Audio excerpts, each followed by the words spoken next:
You're listening to The Art of Imperfect Adulting. I'm your host, Amy Stone. Here, I share stories from real people navigating the adventure that I call adulting. Are you ready? Me too. Let's do this. Hello, friends. This is the 8th episode of The Art of Imperfect Adulting show. So that is super coolio. My guest on this episode is Sheena Yap Chan. She's a speaker, an author, and an advocate for women's empowerment, especially within the Asian community.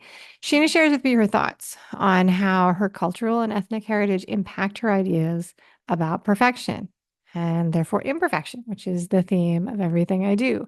And we're also going to get an exclusive sneak peek into some of the things that will be in her upcoming book. Sounds fun. So what do you say? Let's do it. Sheena Yap Chan, welcome to Imperfect Adulting. Hey, Amy, thank you so much for having me here. It's such an honor to be here today. So super excited about our conversation. Oh, I love it. All right. Are you ready for a fun chat? Let's do it. I'm ready when you are. All right. So I call the show The Art of Imperfect Adulting, and you actually pitched me a topic that included imperfection as an idea in it. So how in the world could I ever say no to that? Nicely done. So let's dive in. Share. We are going to talk about how your cultural and your ethnic heritage impacted your personal ideas about perfection, and probably other things as well. So let's start with sharing with the audience as little or as much as you want about your heritage. Yeah, for sure. So, I was born in the Philippines. I'm Chinese Filipino. So I did not only grow up in one Asian culture, but two Asian cultures, right? Filipino and Chinese. And I come from a very conservative Chinese family. So, in Asian culture, we're taught to live one way of doing things. We always had to show up being the perfect daughter, sister, wife, friend, grandmother, whatever it is. And that really hurts us, right? Because we feel like we're trapped. We go through so much trauma. We don't talk about the things that we go through. In fact, even until now, my grandma will never share a soul of what happened to her. We know she's gone through some trauma, but she will never say it because we've been conditioned to not talk about it. If we don't talk about it, it never happened. But of course, things are going to pop up. There's going to be triggers. Your body's going to tell you something that you need to let this out. And so I always had to feel it. I always had to, show up as perfect as well. And it wasn't easy, right? Because especially in Asian culture, they love to compare their children to see who's better, who has the better things, who graduated first, who became valedictorian, who has the better job, who got married, who had the better wedding. And that can take a toll on us as well. And so, especially growing up in Toronto, I moved to Toronto when I was 7, and I think there really started my issues because I never saw anybody in the media that looked like me. So I felt Okay. like I had to show up a different way or I had to be a certain person in order to feel beautiful, in order to feel accepted. I longed for blonde hair and blue eyes to feel more beautiful and accepted. I was ashamed of my own culture because it wasn't prevalent back then in Toronto. I mean, Toronto is a very multicultural city, don't get me wrong, but of course I still felt like an outsider in this country. And another part of my life that I usually share with in interviews was that in kindergarten in the Philippines, I actually failed kindergarten for coloring outside the lines of a photo. So, you know, Really? yeah. So I had this photo that I was trying to color. I colored outside the lines. Um, the teacher gave me a brand new photo to color again, but I still colored it without like, outside the lines. And because of that, I failed kindergarten. I had to move to another school and redo kindergarten all over again. And I didn't realize how that one moment in my life really affected how I viewed life in my adult life, right? Like I used to think that everything I touched, I was just a constant failure. I was an instant failure.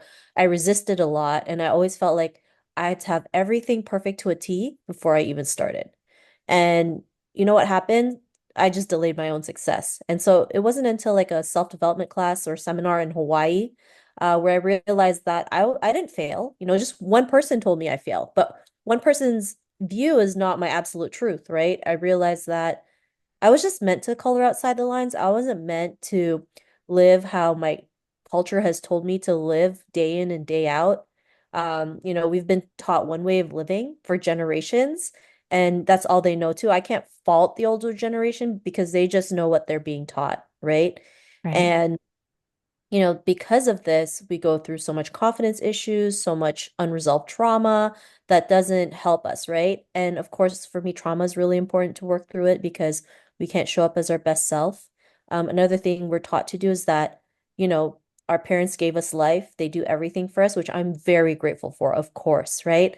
But their one thing is that you do everything they tell you to they tell you to do, right? Like every single thing. So that was a big battle too between me and my parents because especially forging my own path, they didn't see that. They're like, that's not how it works.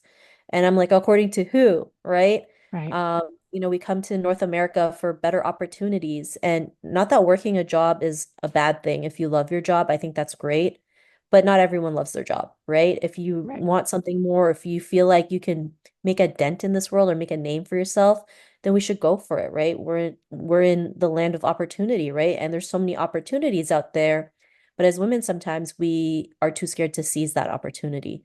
And because of that, men have more confidence than women. We face this huge confidence gap that we need to tackle. Because if not, that gap will widen, right? They said it's going to take at least 130 years for gender parity to be achieved. So that's like 5 generations before we could see that. And that's the least amount of time. I feel like it's going to take longer just with what's been going on in the world. And I know I talk about Asian culture, but I know there's other cultures who go through similar situations.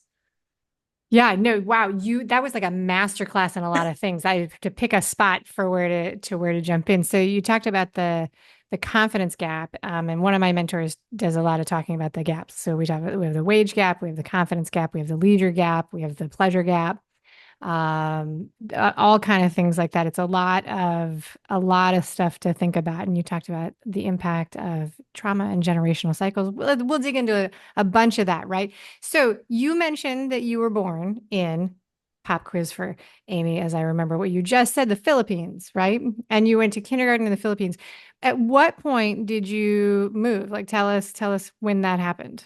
Yeah, I moved in July of 1989. I was 7 years old. I So did right, not know. not far after kindergarten then. Yeah, I did not know Canada existed. I was wondering where we were going. I thought we were going to America to go to Disneyland. And my father's like, we're going to Canada. And I was like, what is Canada? Where is that? Like, is that America? And so I never knew. Depends on how you look at the map, right? Yeah, yeah. So, all right. So you moved when you were 7 and you settled in Canada. What part of the world do you live in today? Still in Canada. I live in Toronto, so been here since. Very nice. And tell us, so you are no longer 7 years old. You're a little older than that, but tell us as much or as little as you want to about your family today. Yeah, I mean, I think, our fa my family, we've learned to talk more to each other, right? Share what we're going through. I think that's really important. Before we wouldn't talk about anything, right? We would just kind of brush it off and hopefully it goes away. But of course, that doesn't happen, right? Especially with my siblings, we talk things out. As siblings, we fight, right? Yeah, It's normal to fight, but in the end, we talk it out, we figure it out, and we move on. Because I don't want the same thing to happen to like my nephews. And my nieces. I want them to be able to talk about the things they go through, talk about their issues and work through it versus just holding it in and having all these repressed feelings. And then you have like so much hatred for your own sibling because you weren't able to share what you were feeling. Um, absolutely. And we'll and come then, back to that. Like, because I want to talk about that impact of changing from over generations, because I think you have a really special sort of window on that because you're researching it and writing about it and all of these things. So I feel like the idea or the concept, like sort of the storyboard of the idea that Asian parents have very high standards for their children and the comparison has been pretty well established in modern literature, in books and movies and shows and things like that. I think that but I do want to talk about that from your perspective as somebody who has like worked on thinking about it. Is that all right? yeah, Yeah, absolutely. Okay, so when we're kids, when we're little, like so when you were in kindergarten, our concept of normal and what's expected is just whatever we're around. So if you like, so I grew up in New York City, and people would ask me when I moved out of the city, they were like, "What was it like to be a kid in the city?" And I'm like, "What? It's a weird question. It was all I knew. It seemed Yeah. totally normal, like until I moved away."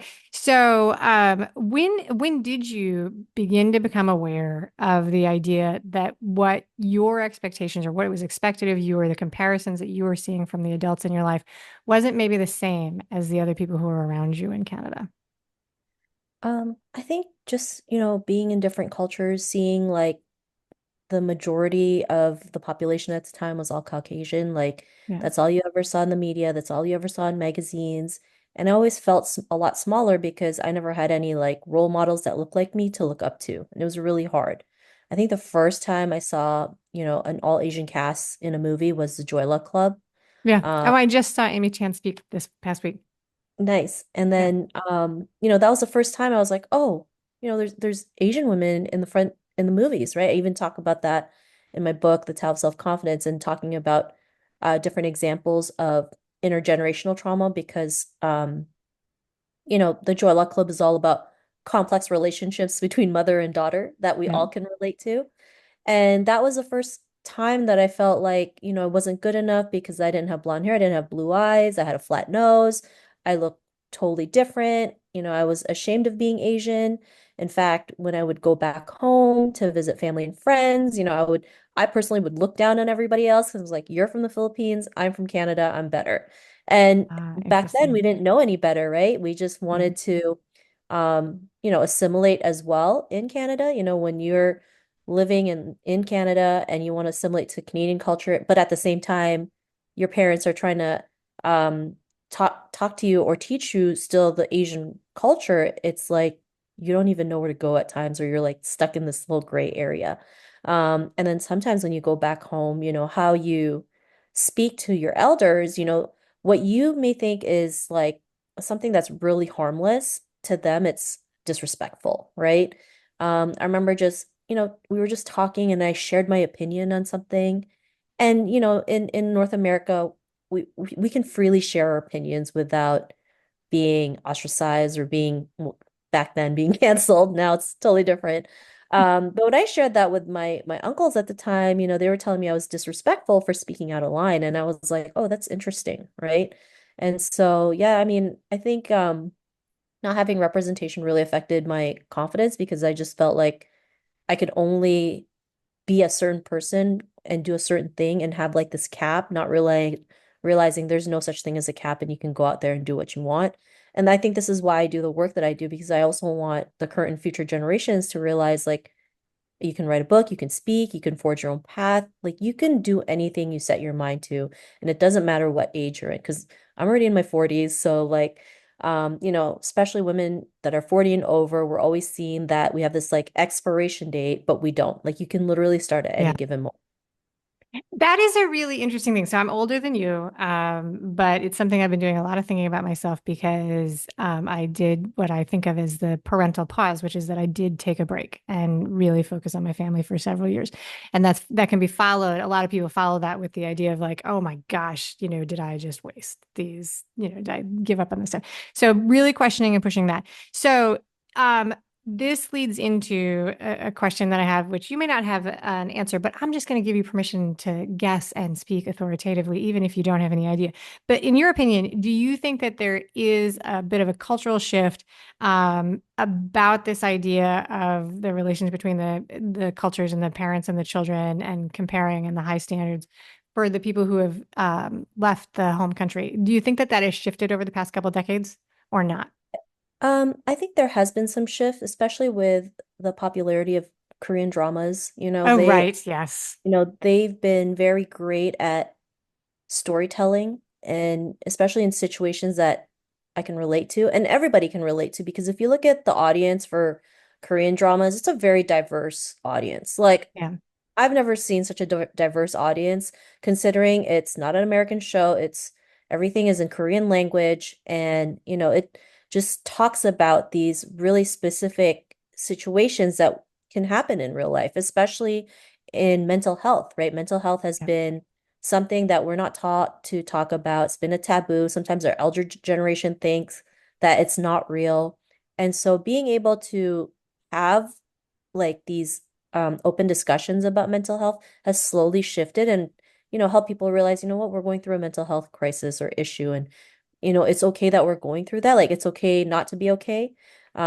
Because we're human. We're not going to be Right. 100% confident. We're not always going to be 100%, like on top of everything. There's days where we just want to hide from the world. So I do see the shift, because of media, and that's why media is so powerful. That's why having representation is so powerful. And even the pandemic, right? The pandemic was a big wake-up call that, hey, we need to talk about mental health. We need to talk about people's mental health, what they're going through, especially being locked up for what, like 2 years at most.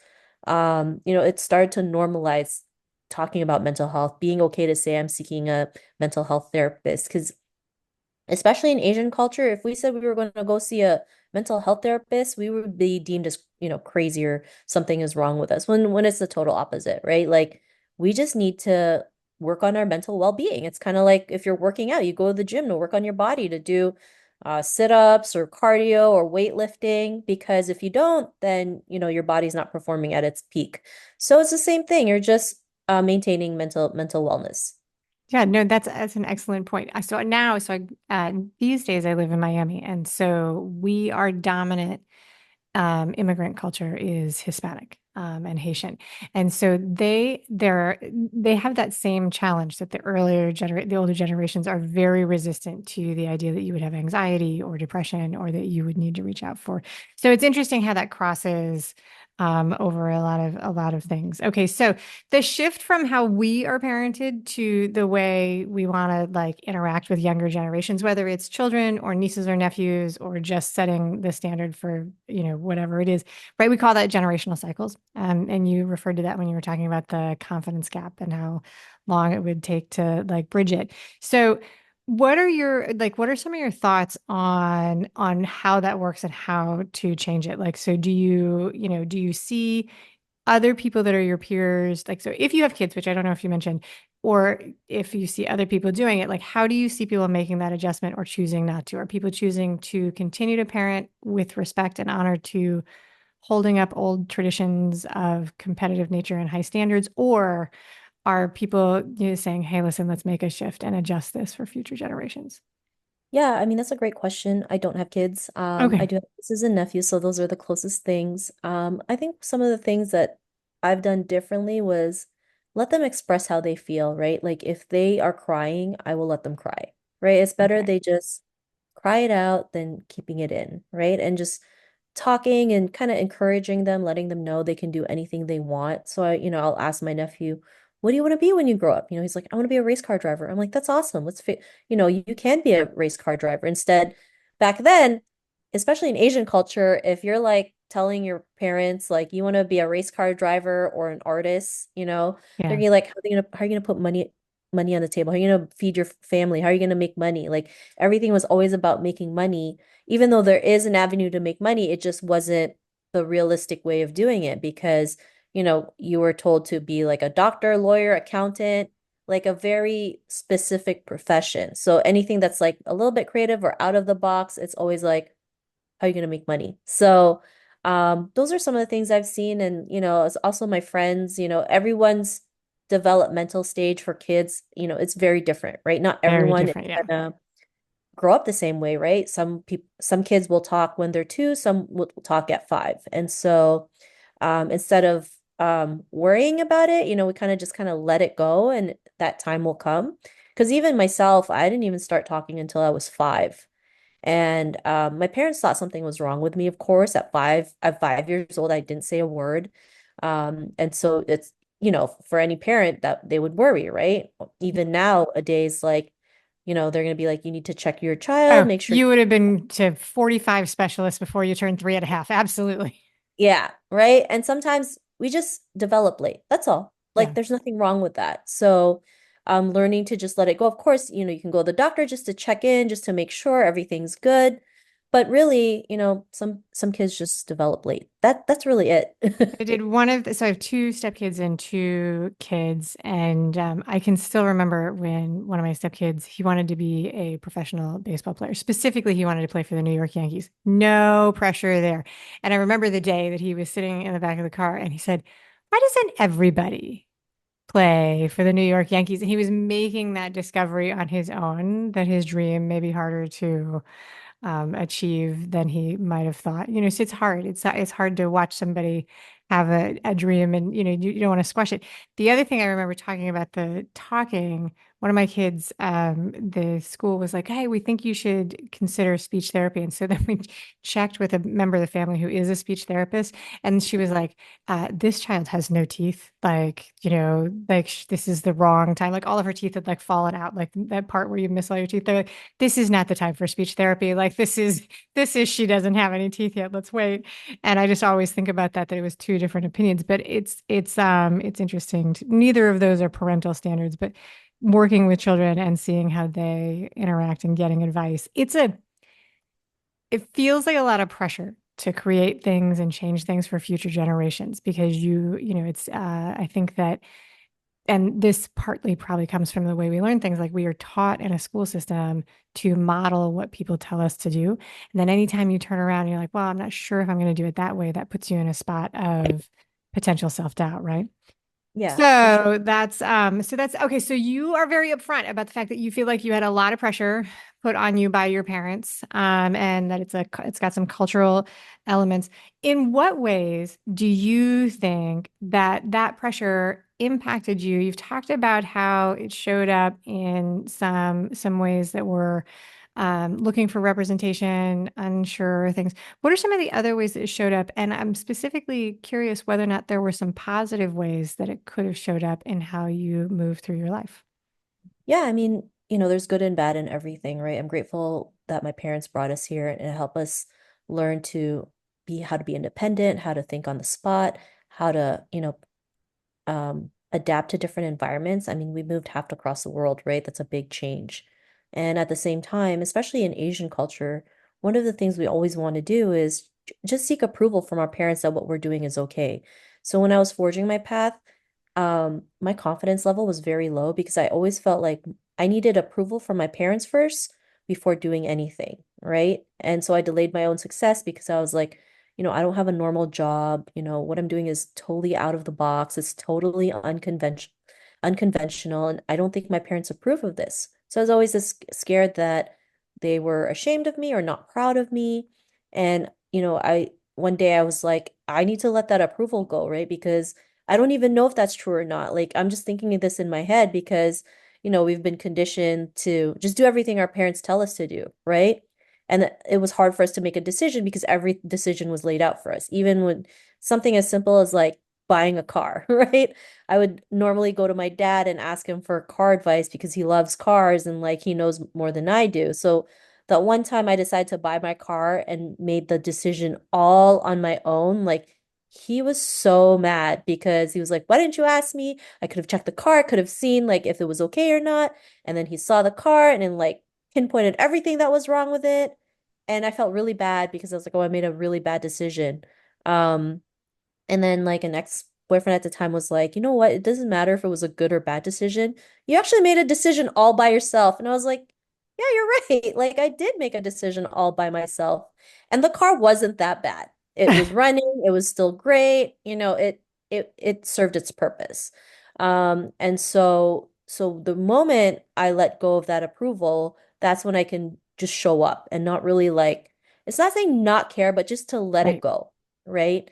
And the more you keep showing up and showing them what's possible, like they'll come around, right? Like when my book came out, like my dad read the book, my mom's like sharing it on social media. Like she never shared anything about what I do to social media. So it's funny how things change, right? And I know not everyone's parents is gonna change their mind, of course, because everyone's relationship is different, but you just never know, right? And if you have like a big purpose that's going to create a really big impact for the better, then we go for it. Is it easy? Of course not. That's why like not everyone's doing this. I Right. mean, there's more bad times than good actually, but the times that are good really just make everything worth it. Yeah, no, that's it's really, really well said. And that's a lot there. So we're going to shift a little bit. We're going to talk about what you do. And I'm going to Sure. ask you how you got there. So it sounds like when you were a kid, your parents wanted you to take a traditional professional path, doctor, lawyer, surgeon. What did you choose to do instead? Did you study those things, or at what point did you veer away? I actually studied accounting and graduated from it in college. I was going to take my certification to be an accountant. And then I was like, I don't know if I want to study for the next 10 years. Like, I was just looking at it and I was already in my mid 20s. And I'm like, I just couldn't picture myself studying. So I said, no, I'm not going to do it. I actually had an office job, doing sales, selling cardboard paper. And I was there for 12 years. And I actually liked what I did, but I just knew that there was something more out there for me. And then, of course, there's office politics and things like that. Um, and it wasn't really until my aunt passed away from a horrific accident about 13 years ago that made me realize that I need to do something different. I need to go out there and really live my life, or else I'm just going to live with regrets. And so, Wow. so I went for it. I didn't know what I was doing. I had no plan B. I just decided to quit my job. My parents were mad. They were trying to give me an intervention saying like, what did you do? You're already successful. Why would you throw that away? So their definition of success was different from my definition of success. And of course, I went through this period where I was really lost. I didn't know what I was doing. I was having this like, moment where I was feeling sorry for myself. And I realized, one of the things I wanted to do was always have a voice for women, especially for Asian women, just because the representation was still very low. And so in 2015, I launched my podcast called the Tao of Self Confidence, where I've interviewed over 800 women on this topic of confidence. And you know how podcasting is a labor of love. Yeah. Um, it's a labor of love, but at the same time, it's still a very small platform compared to other media platforms. And I really want to create that visibility, show Asian women and beyond what's possible. And so I said I'm going to tap into different forms of media. And I didn't know what that looked like, right? And it wasn't until the pandemic where, I met a lady online asking me if I wanted to create a book, a co-authored book. And I just said yes. I had no idea how to publish a book. I didn't know what this book was going to look like. I just said yes because I knew it was going somewhere and we could figure it out, right? Sometimes we're Yeah. afraid to say yes because we don't know what that outcome would look like. Or we feel like we need to figure everything out before we say yes, right? No, absolutely. That's my whole thing. Imperfection is the starting point. You have to like accept it so you can move forward 100%. Yes, so I said yes. I had no Yeah. clue what was going on, but we made the book. It came out. It was called Asian Women Who Boss Up. It had 18 stories of Asian women forging their own path as part of a book series. It came out in February of 2021. I used that book to spread my message, create relationships, get speaking engagements, and that led me to writing my first book with Wiley called The Tao of Self Confidence: A Guide to Moving Beyond Trauma and Awakening the Leader Within. And even then, when I got approached by the publisher to write this book, I had my doubts because for one thing, I'd never written a book on my own. But wait a minute, Second, we're gonna hit pause for a second because okay, you experienced like the dream. Like the publisher came to you and said, Sheena, please write this book. Because like the especially more and more every day, people write the books and then they go to the publisher and they're like, please, please, please, please, please. yeah, mine was totally different. I had to come up with an idea. I just had an outline, Yeah, and they said, "Okay, that's good." that's And amazing. I had to write this book in less than 3 months for it to come out in May of 2023. But before that, I almost Which is turned it. also amazing. Oh my God, did you sleep? Did you like eat? Did I you like know, I live in a know. closet with? I went to Starbucks a lot. But before I said yes, I was actually very hesitant because they were like, we would love you to write a book on Asian and international leadership. And I'm like, what does that even mean? I don't even know what a leader is supposed to be. Like, I have no idea. Like, I don't even think I'm leadership material. And this is why having a support system is really important because they're the ones who's going to encourage you, like, write it. If you don't write it, I'm going to be mad at you. I was like, okay, I'll write it. Especially if I want representation. If I didn't take Yeah. this if I didn't do it, I'm the biggest hypocrite in the world. I complain about not having enough representation, and yeah, I'm not going to take this opportunity. So again, I said yes, not knowing what this book's going to look like, not knowing what I'm going to write about. I just said yes. So, and especially coming from the Philippines to Canada, right? Like when I first got here, I couldn't speak English properly. I had to take English classes in school because I couldn't form sentences properly. And so, just because you feel like that's a limitation, it's actually not. So I hope that can help the audience out there who's listening to Yeah. this. So yeah, I had the book come out, made it to the Wall Street Journal bestseller list. So it's really cool to see this book like literally all over the world. Like, my friend saw it in Australia, in Singapore. I got to go to the Philippines and it was in the in the biggest book retailer in the Philippines. I got to show my grandma. So it was really cool to see that and just to create that change and, women telling me how it's helped them, especially in the realm of like trauma, because trauma is something we don't talk about, right? Like Right. trauma is something that we just hold in. So I've had people tell me how they've had difficult conversations with their family members, be able to, do things to heal through their trauma, right?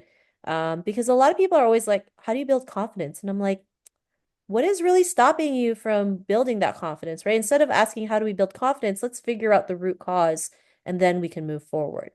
Um, and then late last year, I got approached by the publisher again to write my upcoming book, Bridging the Confidence Gap: How Empowered Women Change the World. Oh, So, so that's coming out soon. yeah, it's coming Okay. out May of 2025. It's available for pre-order, of course, but even them asking me to write the second book, I was like, thinking, I already wrote one book. Well, what am I going to write about? I don't even know what I'm going to write about, right? I said yes again, not knowing what was going to happen. This time they just said, you just let us know. We're ready to know you're going to write something good. And that's a lot of pressure, right? Considering you have your first book and you're like, oh, now I have a second book. What if I write the second book and it's not good enough, right? Um, Yes. so again, I had to send them an outline, figure it out, write it out. And then it's coming out in May of 2025. So, That is um, such a great story. Both of the interviews I've done so far today have been people who've moved countries as children and had to overcome that cultural and divide, which is, I think, one of the things that's so amazing. And you touched on this, like, because in our lifetimes, you're 40 and I'm 50, in our lifetimes, some of the gatekeeping has dropped from this. Like, so now there are more people talking about what are the challenges that immigrants face, what are the generational impacts of people who grow up in a country that doesn't have, where they don't look like everybody, like the homogenization of the United States and the Midwest in the 1950s versus today, and what is the role of that? So I think these are amazing stories. I'm so happy you shared that. And I think you deserve unbelievable praise to have the courage to do it. It's unfortunate that the push was a sad event in your family. But sometimes I say, I'm like, if there is a silver lining in the loss of somebody we love, sometimes it's that it does show us that expiration date and get us to step our foot on the gas. Okay, so you've got the books. You're working on a new book. You also have been so kind as to make a gift available for the audience, which is a personality quiz. And I'll put the link for that in the show notes and in the email that goes to our audience. Tell us a little bit about it, what it is, and why we should all take it. yeah, it's a self-confidence personality test. So it's just a couple questions. You'll get your results right away, and there'll be a description as to what your self-confidence personality style is. So it can help you in your career or in your personal life. So like Okay. you mentioned, it'll be in the show notes and the Yep. links. And yeah, I mean, a lot of people have taken in. They love, getting the result and knowing what type of personality they have. And then if you need, further help with uncovering that personality, then you can always connect with me. We can figure that out. Awesome. That is very good. Okay, so we're going to wrap this up now with three totally random questions. So the idea is that these are just for fun, give people another view of what you are like as a person, get a little connection. The idea is that they're rapid fire and you answer in just a few words. I do have to confess that 100% of the people who I've done this with have failed at keeping the answers short. So if you don't keep the answers short, I'm not going to be upset, but that's the goal. All right, so here Okay. we go. Do you enjoy eating out? And if you do you have a favorite restaurant? Yes, food is our love language in Asian culture. So we love all things food wise, right? And Toronto has such an amazing selection when it comes to food. You can literally get every cuisine in the world. I mean, my favorite will always be Asian food. Anything Asian food, like I love. Sometimes when I go to the States and there's like no Asian restaurants around, I just Right. like I start getting anxiety because I start craving Asian food. So like when I come back to Toronto, I go to like my go-to places and I just feel like whole again. So That is wonderful. All right, very good. So you have a favorite, do you have a favorite local haunt that you hit most often? And there's so many. It's like way too many to mention. wait, you Like we can't have, pick one. like, Okay, I can't put you on the spot. I can't. Yeah. Fine, I will move on. I get it. Okay. So what what is something that you do pretty much every day that you would call self-care? Um, One of the things I like doing is getting my steps in. I know that's Okay, probably yeah. random, but I try to do 12,000 steps a day, and so that helps me out. Like whether it's taking a walk, working out, I'm able to like mind dump or even go to for a jog. Like it's my form of meditation. So Love that. sometimes they might take it a little bit too obsessive, but I feel like I've hit a goal for the day when I see like 12,000 and more. So Very nice. How do you track it? Do you have a sports watch, like a watch I that just use my phone. you Yeah. just use your phone? All right, very good. Very good. I'm a lifelong runner, so it's on my watch and that's how I do it. But that's a big piece for me. Okay, so last one. Have you ever purchased something that you immediately regretted? And if so, what was it? Oh my gosh. I think it's sometimes just like coaching programs that you think Yeah. it's going to help you out. And really, you kind of regret it. But I believe everything happens for a reason. It's a learning lesson for you. You can figure out, the type of entrepreneur you want to be and how you're going to serve people and create that positive impact. Yeah, I did a whole series where I talked to a bunch of different coaches about that, like the coaching programs through the lens. I called it what I call it snark scams and something something. And because it's hard. You could extend that to all of like the online shopping things. Like, like it's hard to figure out what you're getting and what you're going to do. But I am like you. I don't think I have anything in the online coaching space that I've bought where there are things that I probably would have skipped if I knew more, but where there wasn't like a blessing in there, even if it was to watch out for people who do XYZ, like I will consider that like and move on. All right. That was fun. And I feel like I got to know you more. That's it for the interview today. I want to thank you very much, Sheena, for being a very wonderful guest on the Imperfect Adulting Show. Well, thank you for having me. It was such a pleasure being here. Thank you for listening today. I hope that you enjoy the show. And before I go, I want to encourage you to become a bigger part of the conversation. Obviously, subscribe wherever you're listening to the show. Listen to more episodes. That'd be great. Obvi again, please write a review and tell your friends about the show. That truly is a great help for getting the show in front of new people. Okay, but more fun for you yourself. Head over to imperfectadulting.com and join the email community. You'll get some free stuff right away, and that way you'll begin to get the emails about the podcast. This includes the links for the special offers from the guests, and it's the only way to get that. Also, if you aren't in the mood to listen, I actually include an article directly in those emails. Whee! Now, if you love this and you crave more time with me, Amy, as a coach, a mentor, or just adultier adult, numero uno, check out The Village. If you have a story you want to share with the listeners, I'd love to hear from you. I have an open application. Just let me know you want it. And that's a wrap for today. Until next time, remember, the journey is the destination. Ralph Waldo Emerson said that, not me. Well, until just now, I did just say it. But what I want you to hear today is that if your adulting journey isn't going the way you expected, that may not mean that you're lost. It may just mean that you're on your way. This is Amy Stone, signing off. The Imperfect Adulting podcast is created and produced by Amy Stone and Amy Says So. Anything expressed on this show is offered as entertainment, and the views of the guests may not always represent the ideas and viewpoints of the host. That's me. Amy does not intend or hold herself out to provide professional advice or recommendations of any kind. In the end, you and you alone need to make those kinds of decisions based on your personal and individual situation, needs, circumstances, and comfort level.